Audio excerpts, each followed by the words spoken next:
Hello, Mosaic Youth. We're excited to be sharing a little bit with you about relationships. I can't focus with the birds on my head. Should I take them off? No, I like the birds. Okay. Let's keep them in. But we wanted to start with a couple of our favorite pickup lines. Yes. So, Reed, do you like raisins? Because I want to take you on a date. That's not that great. But that's not bad. Honey, my love for you is like diarrhea. I just can't keep it in.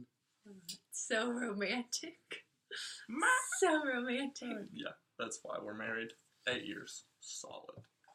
Alright, you want to go first? You want me to? Yeah. Okay. So I hear that Scott is talking a little bit about dating and boundaries. And if I was thinking back to when I was your age, when I was 14, 15, 16, 17 years old, I knew that there were a lot of boundaries in place within Christianity and dating, particularly with these certain things you shouldn't do in terms of like sexual relations, and then these things are some other things that maybe I could do but get away with, but maybe I really shouldn't do.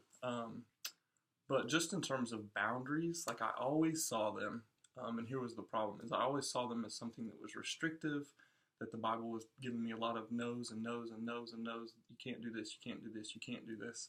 And in reality, like the boundaries within relationships are put up so that we can say yes to God, and also say yes to like our future spouse. So those times that I said no and put up boundaries in relationships, girlfriends that I had in high school or in college, were so that I could say yes ultimately to Emily. Yeah, I hope that helps in just terms of perspective. You got anything else? Mine's just a little bit more on a practical note. I think that for me, I never really had a long-term relationship before Reed, and I'm really thankful for that. And we actually didn't start dating until our senior year of college.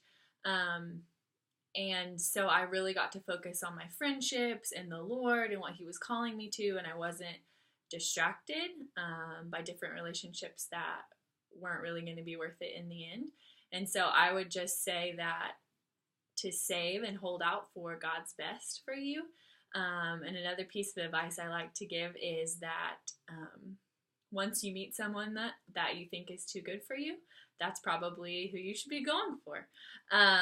Because that's how I felt about Reed, and that's how I felt about her. And so God has a great plan for you and for your relationship. So don't try to rush it or settle for something that is not of Him. And so we just pray for all of you today that God would just give you peace and trust in Him, that your soulmate is out there and that you will find him or her. All right, cool. Bye, Scott. Bye, Cindy. Bye, the youth group.